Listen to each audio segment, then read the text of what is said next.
نعرہ تکبیر، نعرہ تکبیر، نعرہ رسالت، نعرہ رسالت، نعرہ حیدری، حیدری۔ مل کے بآواز بلند صلوات پڑھیے گا محمد والے اللہم صلی اللہ۔ دعائے خداوند متعال آپ سب مومنین مومنات کا اس مقدس مجلس میں تشریف لانا اپنی بارگاہ میں قبول و منظور فرمائے۔ جو جو حوائج شرعیہ لے کے آئے ہیں مولا آپ سب کی تمام حوائج کو پورا فرمائے۔ بانیان مجالس کی توفیقات خیر میں اضافہ فرمائے۔ خواجہ صاحب کی تمام حوائج شرعیہ کو مولا پورا فرمائے، شمار فرمائے۔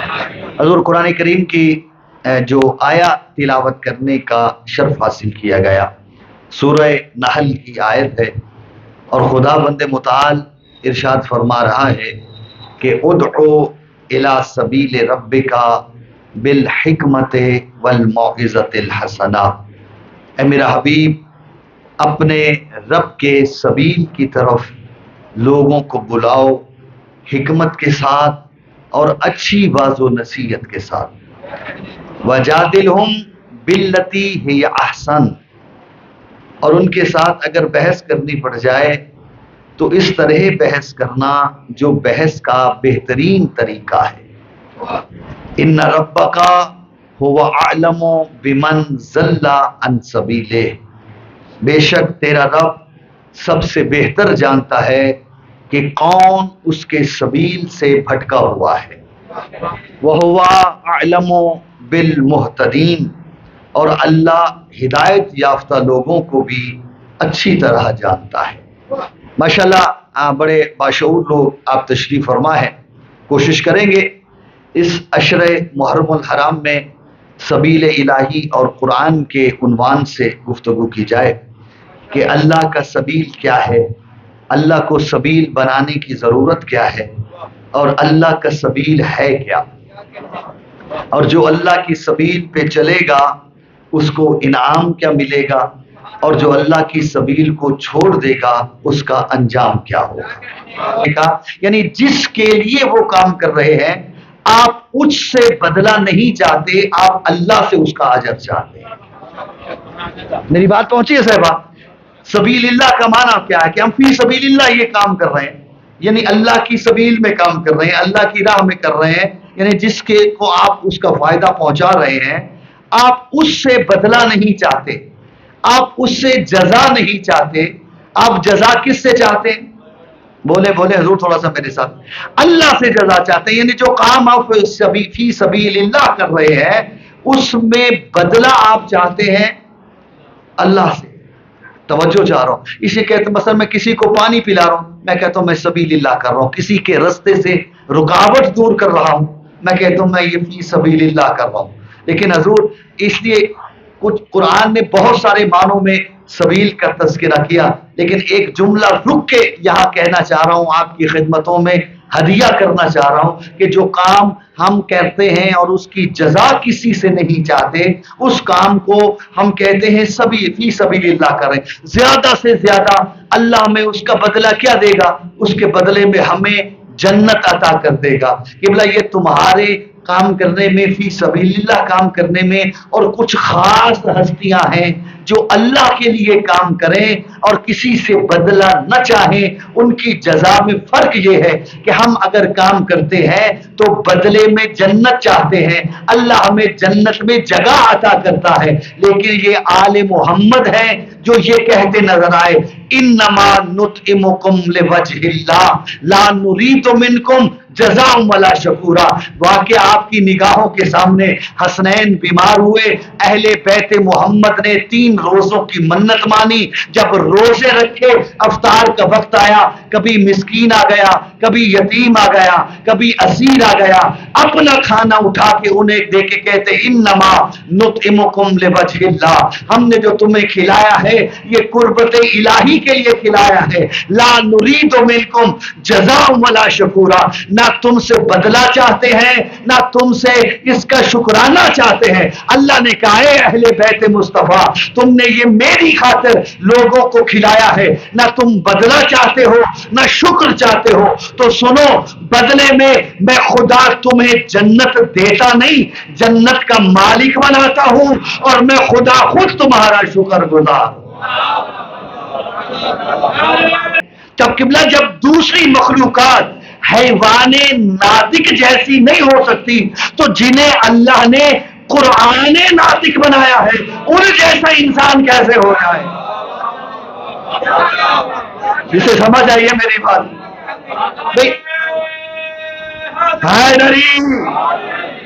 توجہ چاہ رہا ہوں کہ انسان صرف ناطق ہونے کی بنیاد پہ دوسرے حیوانات جیسا نہیں ہو سکتا، تو جنہیں اللہ نے قرآن ناطق قرار دیا ان جیسا انسان کیسے ہو جائے گا؟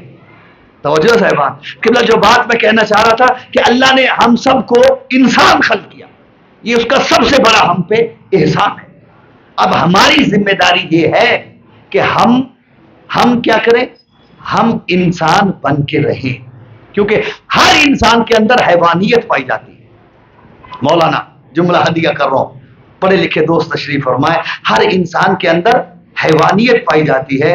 اس حیوانیت کو جو چیز کنٹرول کرتی ہے اسے سبیل الہی کہتے ہیں۔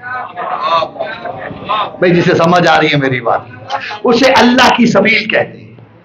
اب میں نے پہلے کیا کہ سبیل کے اللہ نے بہت سارے من، انشاءاللہ آگے چل کے بات کریں گے، تو اللہ نے یہ چاہتا یہ ہے کہ جسے میں نے انسان خلق کر دیا ہے وہ جہنم میں نہ جائے۔ وہ جہنم سے بچے گا کیسے؟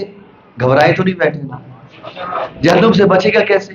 کہ اسے ہدایت چاہیے، اور یہ ہدایت اللہ نے ہدایت لینے کے جو آلات ہیں، ہدایت لینے کے جو آلات ہیں وہ اللہ نے انسان کو دے کے خلق کیا۔ پڑھیے قرآن، رحمت دینا چاہ رہا ہوں، توحید کا تعلق ہے سماعت کے ساتھ۔ اللہ کو سن کے مانا ہے، دیکھ کے نہیں۔ بولو جسے سمجھ آئیے میری بات۔ بھئی اللہ کو دیکھا ہے آج تک کسی نے؟ بولیں، جو دکھنے میں آ جائے وہ اللہ ہوتا ہی نہیں ہے۔ ایسے ہے یہ نہیں؟ بھئی اللہ کو کوئی دیکھ ہی نہیں سکتا، اور اچھا بہت سے انہوں نے کوشش کی ہے اللہ کو دیکھنے کی۔ توجہ ہے؟ اٹھائیے قرآن، بنی اسرائیل نے کہا موسیٰ ہمیں دکھا، ہم تیرا رب دیکھنا چاہتے ہیں۔ اللہ سے کہا، موسیٰ نے عرض کی پروردگار یہ چاہتے ہیں تجھے دیکھنے۔ موسیٰ کہتے ہیں لن ترانی، تم ہرگز نہیں دیکھ پاؤ گے۔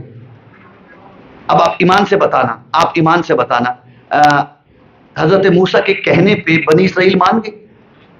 بولے کہ نہیں ہم تو دیکھیں گے، بڑی لاڈلی قوم ہے حضرت موسیٰ کی، یہ جو قوم بنی اسرائیل ہے، اللہ نے بڑے ناز اٹھائے ہیں اس قوم کے، لیکن یہ پھر بھی ٹیڑھی کی ٹیڑھی رہے۔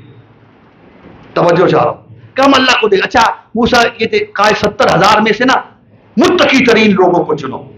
اب کہتے 70,000 میں سے 7,000 کو چنا گیا، 7,000 میں سے 700 کو چنا گیا، 700 میں سے 70 کو چنا گیا۔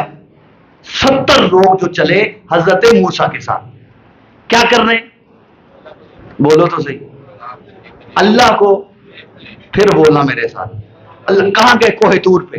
اب ایمان سے بتاؤ، کوہ طور پہ موسیٰ سمیت گئے یہ 70 کے 70 بنی اسرائیل کے متقی ترین لوگ، وہ عام لوگ نہیں تھے، جو بنی اسرائیل کے بہت ہی متقی لوگ تھے، متقیوں میں سے متقی تھے، جنہیں حضرت موسیٰ لے کے گئے کوہ طور پہ۔ اب اللہ نے کیا کیا؟ کیا اللہ نظر آیا؟ سوال کا جواب آپ نے دینا ہے۔ اللہ نے کیا کیا؟ اللہ نے اپنے نور کی تجلی ڈالی کوہ طور پہ۔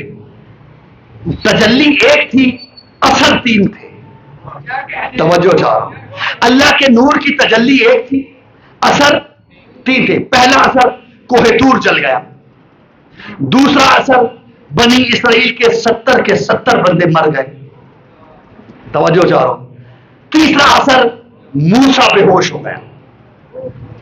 3 اثر کیے اس ایک تجلی نے۔ تجلی ہے نور الہی کی، اللہ نہیں تھا۔ توجہ چاہ رہا ہوں، نور کی تجلی تھی، بیک وقت ایک ہی وقت میں اس تجلی نے 3 اثر کیے۔ کوہ طور جل گیا، توجہ چاہ رہا ہوں، سرما بن گیا، کہتے ہیں کوہ طور کا سرما پہنتے، جل گیا، کوہ طور جل گیا۔ بنی اسرائیل والے بولو یار مر گئے، عیسیٰ بے ہوش ہو گئے، توجہ، موسیٰ معاف شکریہ، موسیٰ بے ہوش ہو گئے۔ پروردگارہ تجلی ایک ہے، نور ایک ہے، اثر تین کیوں ہے؟ جسے سمجھ آئیے میری بات، کوہ طور جلا ہے تو بنی اسرائیل بھی جل جاتے، موسیٰ بھی جل جاتے، نہیں جلے، توجہ چاہ رہا ہوں، پتھر تھا تو جل گیا، انسان تھے اس نور کی تجلی سے نہ جلے۔ چلو پروردگار موسیٰ بھی تو انسان ہے، بنی اسرائیل والے بھی انسان ہیں، وہ مر گئے، موسیٰ بے ہوش کیوں ہوا؟ یا وہ بھی بے ہوش ہوتے یا موسیٰ بھی مر جاتا؟ کہ تم سمجھ نہیں پائے، میں دنیا کو بتانا یہ چاہتا ہوں، نبی چاہے کسی بھی درجے کا ہو کبھی بھی امتی جیسا نہیں ہوتا۔ اوہ ہوئے، اللہ جانے کسے سمجھ آئی ہے میری بات، نبی چاہے کسی بھی درجے کا ہو، توجہ صاحبان، وہ کبھی امتی جیسا نہیں ہوتا۔ جو تجلی دیکھ کے موسیٰ صرف بے ہوش ہوا، امت کے متقی ترین انسان مر گئے، اور جب تم موسیٰ جیسے نہیں ہو سکتے تو مصطفیٰ جیسے کیسے ہو جاؤ گے؟ میری فوراً بات کو تبدیل کیا، فرمایا اچھا میں تمہیں کہوں کہ پہاڑ کے پیچھے سے لشکر آ رہا ہے اور تم جا کے دیکھو اور تمہیں لشکر نظر نہ آئے، پھر مجھ محمد کو کیا کہو گے؟ تھے مشرک، لیکن کہتے محمد اگر سے مشرک ہیں لیکن بے غیرت نہیں ہے۔ توجہ چاہ رہا ہوں، ہم پہاڑ کے پیچھے جائیں اور لشکر نظر نہ آئے، ہم یہ کہہ دیں گے کہ ہم اندھے ہو گئے، تو سچا ہے۔ مرضی ہے آپ کی، بولو یا نہ بولو، ہم اندھے ہو گئے، تو سچا ہے۔ ابھی رسول نے یہ نہیں کہا کہ میں رسول ہوں، میں نبی ہوں، ابھی یہی کہا میں محمد کہہ رہا ہوں، یہ نہیں کہا کہ میں نبی کہہ رہا ہوں، یہ نہیں کہا کہ میں رسول ہو کے کہہ رہا ہوں کہ پہاڑ کے پیچھے سے لشکر ہے۔ تو انہوں مشرکوں نے یہ کہا کہ محمد، ہم رسول کی تو بات ہی نہیں کر رہے، ہم تو ذات محمد کی بات کر رہے ہیں، وہ اتنی سچی ہے کہ اگر پہاڑ کے پیچھے جائیں ہمیں نظر نہ آئے، ہم کہیں گے ہم اندھے ہیں لیکن تو سچا ہے۔ ارے مشرکوں نے مشرک ہو کے اعتراف کیا کہ محمد ہو کے بھی ہم جیسا نہیں، تو جو محمد کو نبی مان کے بھی اپنے جیسا کہیں، وہ کتنے بڑے مشرک ہو جائیں۔ رسالت نبوت کا تعلق بصارت کے ساتھ، پہلے دکھایا پھر منوایا۔ توجہ چاہ رہا ہوں۔ اچھا مزے کی بات، جس بات کے لیے بس ایک بات کی مجھے اور زحمت دیجیے، آپ کی زحمت تمام کر رہا ہوں کہ منوایا رسول کا کردار، وہ مشرک جب مشرک تھے انہیں نہیں پتا تھا کہ محمد اللہ کا رسول ہے، محمد اللہ کا نبی ہے۔ توجہ چاہ رہا ہوں، کہنے لگے محمد ہم کہہ دیں گے کہ ہم اندھے ہو گئے لیکن تو کیا ہے؟ بولے میرے حضور تو سچا ہے، یعنی تو ہم جیسا نہیں ہے۔ مزے کی بات یہ ہے جب رسول نے اعلان نبوت کر دیا، وہی مشرک جو محمد کو اپنے جیسا نہیں سمجھ رہے تھے انہوں نے ہی اپنے جیسا کہنا شروع کر دیا۔ فرق آیا نا، اب نبوت کا عہدہ سامنے آ گیا، کہتے ہیں مال حاضر رسول یاکل الطعام ویمشی فی الاسواق، یہ کیسا رسول ہے جو ہماری طرح کھاتا ہے، ہماری طرح پیتا ہے، ہماری طرح چلتا ہے، بازاروں میں بھی چلتا ہے، اور یہ کہتا ہے میں اللہ کا نبی ہوں، میں ہادی بن کے آیا ہوں، تمہاری ہدایت کے لیے آیا ہوں، یہ ہماری ہدایت کیا کرے گا، یہ تو ہم جیسا ہے۔ توجہ چاہ، مال حاضر رسول یاکل الطعام ویمشی فی الاسواق، یہ کیسا رسول ہے جو کھانا بھی کھاتا ہے ہماری طرح بازاروں میں بھی چلتا ہے، یہ ہمارا ہادی کیسے ہو سکتا ہے؟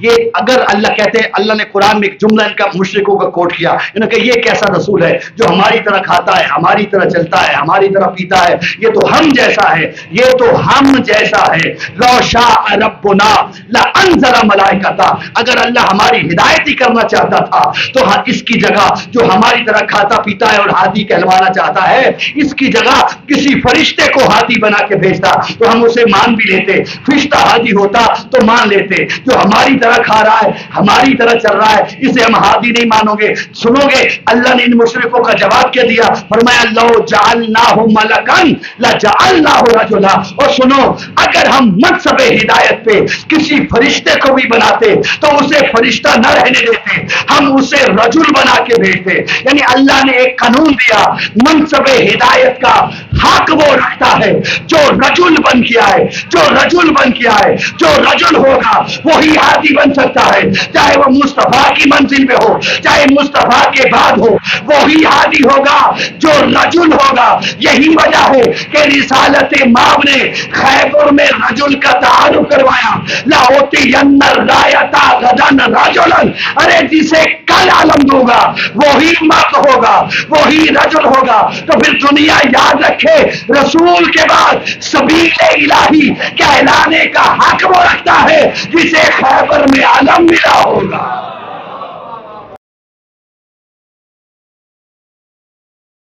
ہماری طرح کھاتا ہے، ہماری طرح پیتا ہے، ہماری طرح باتیں کرتا ہے۔ توجہ چاہ رہا ہوں۔ اور مزے کی بات ہے، مزے کی بات ہے، مزے کی بات ہے کہ کچھ کلمہ گو بھی ایسے نکلے جو رسول کو اپنے جیسا سمجھتے ہیں۔ میں بس زحمت تمام کر گیا آج آپ کی، پوری توجہ چاہ رہا ہوں۔ کچھ کلمہ گو بھی ایسے نکلے، اس کا جواب اللہ نے قرآن میں رکھ دیا، قل انما انا بشر مثلکم یوحی الی۔ اب جو رسول کو اپنے جیسا کہتے ہیں نا، اب ان سے پوچھے بھائی کیوں کہتے ہو؟ کہا قرآن کی آیت ہے۔ کون سی آیت؟ اللہ کہہ رہا ہے میرے حبیب کہتے سوائے اس کے نہیں، انما انا بشر مثلکم، میں تم جیسا بشر ہوں۔ اور بھائی آدھی کیوں پڑھتے ہو؟ پوری پڑھو۔ یوحی الی، میں تم جیسا بشر ہوں لیکن مجھ پر وحی آتی ہے۔ وہ لوگ اسے سمجھ آتی ہے۔ تم تو رسول کو اپنے جیسا کہتے ہو، بتاؤ تم پہ بھی وحی آتی ہے؟ بولے اور میرے نوجوان بھائیوں سر اٹھانا جو یہ کہے رسول ہم جیسا بشر ہے، قرآن کی یہ آیت ہے، توجہ چارو، قرآن کی آیت ہے یا نہیں کہ رسول کہہ دے انما انا بشر مثلکم، میں تم جیسا بشر ہوں، فرق کیا ہے؟ یوحی الی، مجھ پر وحی آتی، اس کا مطلب ہے جس پر وحی آ جائے، توجہ چارو، تم اس جیسے کبھی نہیں ہو سکتے۔ ایسے آئیے۔ اور مزے کی بات یہ، مزے کی بات ہے، ٹھیک ہے اللہ نے قرآن میں کہا اور رسول نے کہا میں تم جیسا ہوں، لیکن یہ کہیں بھی نہیں کہا کہ تم بھی مجھ جیسے ہو۔ مرضی ہے آپ کی، یہ ضرور کہا میں تم جیسا ہوں، لیکن یہ نہیں کہا کہ تم مجھ جیسے ہو۔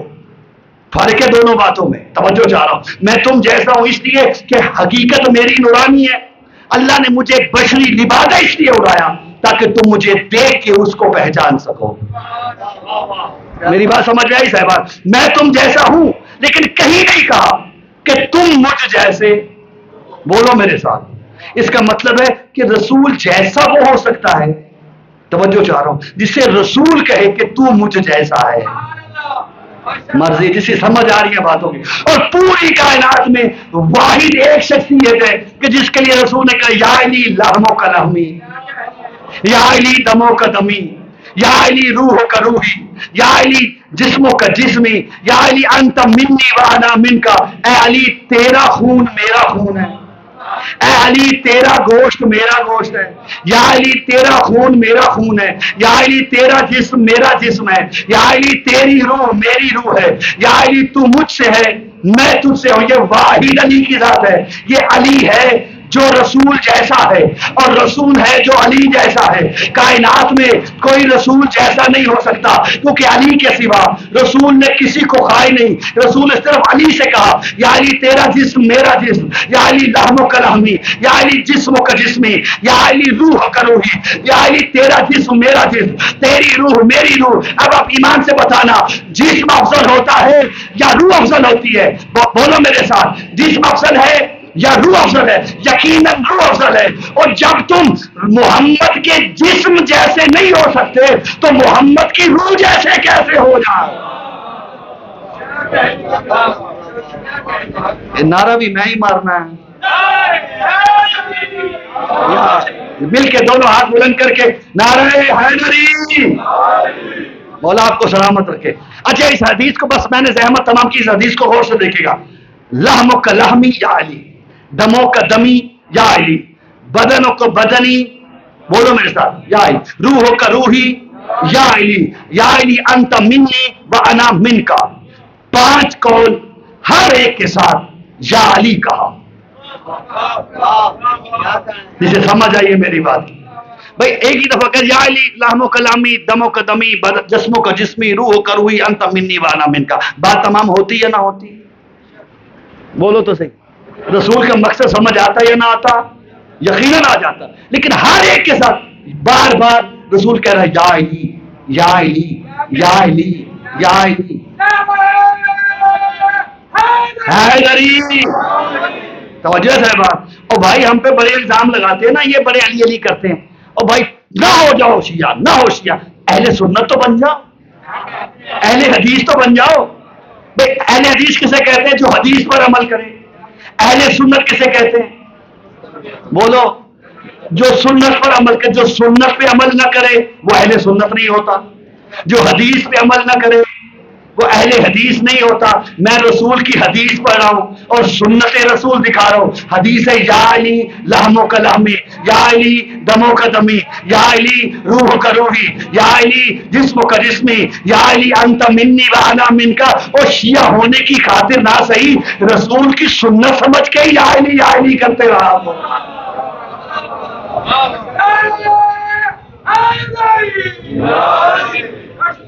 محمد والے محمد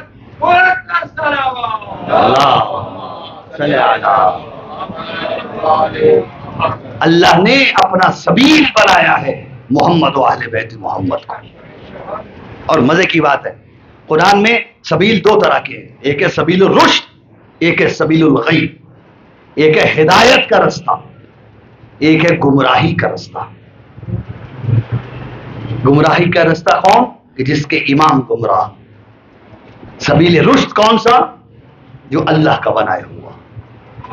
انہی 2 رستوں میں فرق کرنے کے لیے حسین کو مدینہ چھوڑنا پڑا.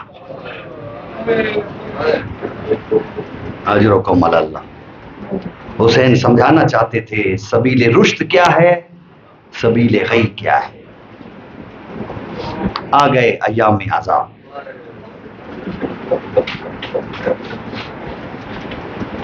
کوشش کرنا جی بھر کے پرسہ دینا. اللہ نے تمہیں ایک اور سال دیا ہے حسین کے غم میں رونے کے لیے. اللہ جانے اگلے سال کس کے نصیب ہوتا ہے، کس کے نصیب نہیں ہوتا. تمہارے یہ آنسو عام آنسو نہیں ہیں. تمہارے آنسو زخم حسین کی مرہم بنتے ہیں. اور کوشش کیجئے جتنی عزاداری کر سکتے ہو ضرور کرنا، کیونکہ یہ حسرت ہے زہرا کی کہ کوئی تو ہو جو میرے حسین کو رونے والا ہو. ہاں دو واقعے چھوٹے چھوٹے سنانا چاہتا ہوں، لیکن اگر توجہ کرو گے گریے کا سبب ہے. کہ سامرہ میں جب ظالم حکومت تھی نا، لوگ حسین کا غم نہیں منا سکتے تھے، عزاداری نہیں منا سکتے تھے، اجتماع نہیں کر سکتے تھے. جانتے ہو اس وقت شیعہ کیا کرتے تھے؟ مائیں اپنے بچوں کو تختیوں پہ مصائب حسین لکھ دیتی تھی. بچے سارا گھر اس کے ارد گرد بیٹھ جاتا، بچہ تختی سے مصائب حسین پڑھتا، گریا کرتا. اس طرح سامرہ کی ایک مومنہ تھی، اس کے 2 بیٹے تھے، 1 بیٹی، شوہر نہیں تھا. یہ 4 افراد تھے، مومنہ تھے. ایام حسین آ گئے. اس نے کیا کہ ایک تختی پہ بچے اپنے ایک بیٹے کو حسین کا مصائب لکھ کے دیا. باقی افراد تھے نا، ماں بیٹا اور بیٹی، یہ تینوں بیٹھ گئے، مصائب سنتے رہے، گریا کرتے رہے. پھر دوسرے بچے کو تختی پہ لکھ کے دیا، وہ مصائب پڑھتا رہا، سارے روتے رہے. حاکم وقت کو خبر ملی کہ یہ مومنہ حسین کا غم منا رہی ہے. اپنے دربار میں طلب کیا، میں نے سنا ہے تو حسین کی عزاداری کرتی ہے، شکر کرو تمہیں عزاداری کی وہ قیمت نہیں دینا پڑی جو لوگوں نے دی ہے. کہاں عزاداری کرتی ہوں؟ کہتے تمہیں اس کی قیمت دینا پڑے گی. کہتی کیا قیمت؟ کہا تجھے اپنے دونوں بچے قربان کرنا پڑے گا۔ اللہ اکبر۔ اچھا، مومنہ رو کے کہتی ہے اگر بچے دے دوں تو پھر عزاداری کر سکتی ہوں؟ کہا ہاں تو کر سکتی ہے۔ کہا ٹھیک ہے میرے دونوں بیٹے میں دینے کو تیار ہوں۔ کہا ایسے نہیں، ایک بچے کو تو گود میں اٹھا، دوسرے بچے کو اپنی بیٹی کو دے۔ عزادار اس نے جلاد کو اشارہ کیا، ایک بچہ ماں کی گود میں ذبح کیا گیا، دوسرا بچہ بہن کی گود میں ذبح کیا گیا۔ جب دونوں بچے ذبح، دونوں بچوں کے سر اٹھا کے اس مومنہ نے اپنے جھولی میں ڈالے، کربلا کی طرف منہ کر کے کہتی ہے حسین ایک اکبر کا صدقہ ہے، ایک اصغر کا صدقہ ہے۔ اجرکم اللہ، اجرکم اللہ۔ آ گئے حسین کی عزاداری کے دن۔ اچھا ایک جملہ اور سنتے جائیے گا، اللہ اکبر۔ سامرہ کا ہی تاریخ نے یہ واقعہ نقل کیا، ایک مومنہ تھی ہر سال عشرہ محرم اپنے گھر میں کرواتی تھی۔ ایک سال اس نے محرم سے پہلے اعلان کر دیا کہ اس سال میرے گھر میں حسین کی عزاداری نہیں ہوگی۔ اور جب محرم کا چاند طلوع ہوا نا، اس کے دروازے پہ تک الباب ہوا، دروازہ کھولا تو کیا دیکھتی ہے؟ ایک مستور ہے جس کی پیشانی پہ سیاہ رنگ کی پٹی بندھی ہوئی ہے۔ آواز دے کہتی مومنہ تو ہر سال حسین کی عزاداری کرتی تھی، اس سال کیوں نہیں کر رہی؟ کہتی اس کی وجہ یہ ہے کہ میں ضعیفہ ہوں، کام نہیں کر سکتی، جو میری نوکرانی تھی نا وہ مجھے چھوڑ کے چلی گئی ہے، اس لیے میں عزاداری کروا نہیں سکتی۔ وہ مستور دیکھ کے فرماتی ہیں بتا تیری نوکرانی کرتی کیا تھی؟ کہتی وہ میرے گھر میں جھاڑو دیتی تھی، صفے عذاب بچھاتی تھی، مومنات کے لیے نیاز کا اہتمام کرتی تھی، جب وہ مجلس کر کے چلے جاتے نیاز کر کے چلی جاتی تو وہ برتن دھوتی تھی۔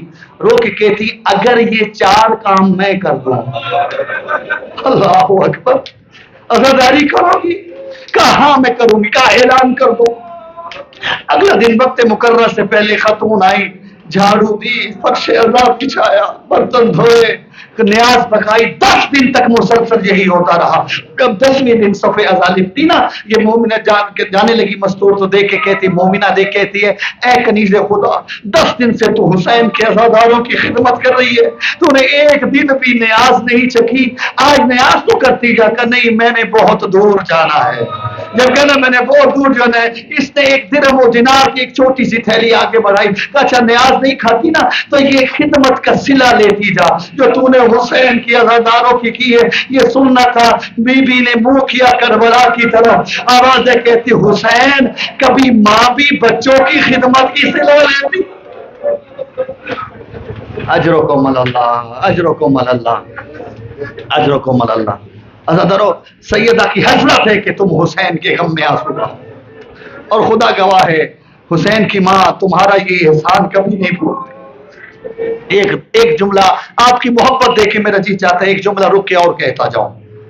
ایک مومنہ تھی ہر سال حسین کی عزاداری کی صف بچھاتی تھی۔ ایک سال محرم سے پہلے اس کا جوان بیٹا مر گیا۔ علامہ حسین بخش میرے استاد محترم علامہ حسین بخش زہرا مرحوم نے بھی اس روایت کو نقل کیا۔ جوان بیٹا مر گیا، لیکن جیسے ہی محرم کا چاند طلوع ہوا نا، اس نے اپنے بیٹے کی صفے عزا لپیٹ دی، زہرا کے لال کی بچھا دی، پورے 10 دن تک حسین کا ماتم کرتی رہی۔